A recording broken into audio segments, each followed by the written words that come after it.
Lectura crítica. Ejercicio número 2.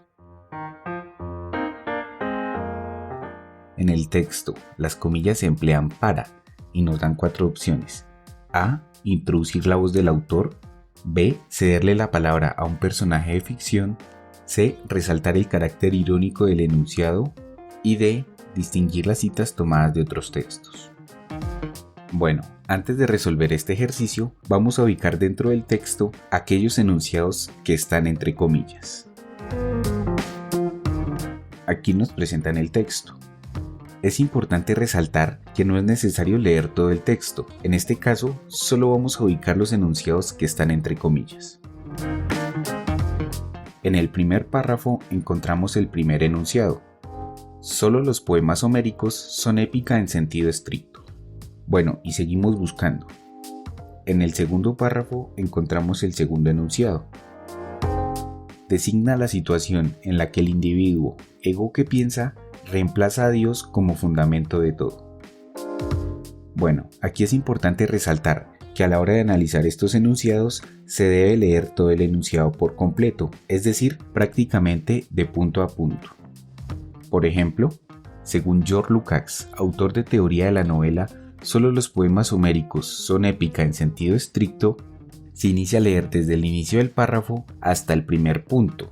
Esto se hace con el propósito de entender todo lo que nos quiere decir el enunciado. Y pasa lo mismo con el segundo enunciado.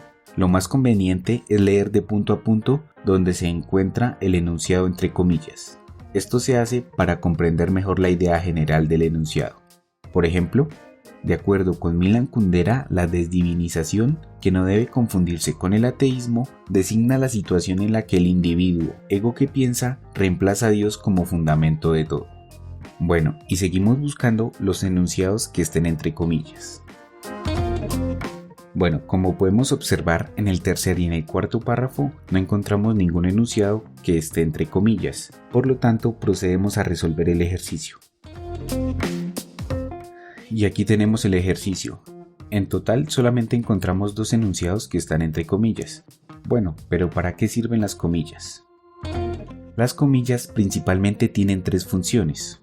La primera, para mostrar la citación textual de fuentes externas. Por lo general, se usan para sustentar escritos o para argumentar ciertos puntos de vista sobre una temática.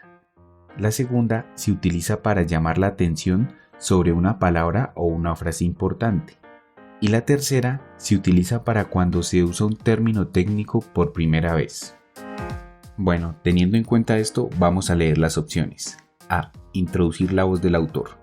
Bueno, esto es falso, ya que si analizamos las opciones, está citando al autor, y lo que aparece entre comillas es lo que dijo textualmente el autor, por lo tanto, descartamos esta opción. B. Cederle la palabra a un personaje de ficción. Bueno, esto también es falso.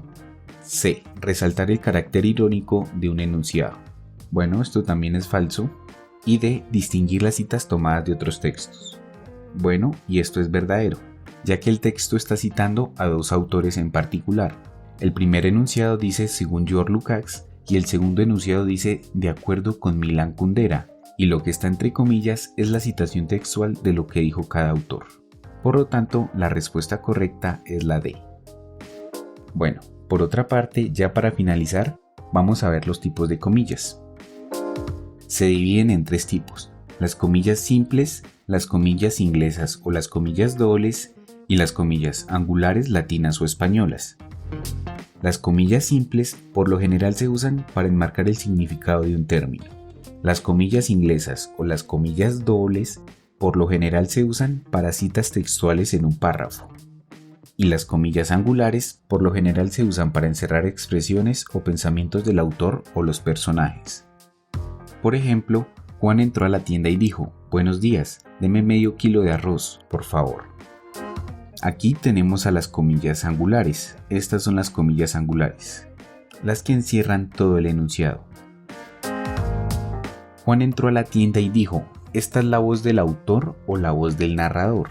Para esto se utilizan las comillas angulares. Y el guión es la voz del personaje, en este caso es Juan. Juan dijo: «Buenos días, deme medio kilo de arroz, por favor». Entonces, de forma rápida, estos serían los tipos de comillas y sus usos.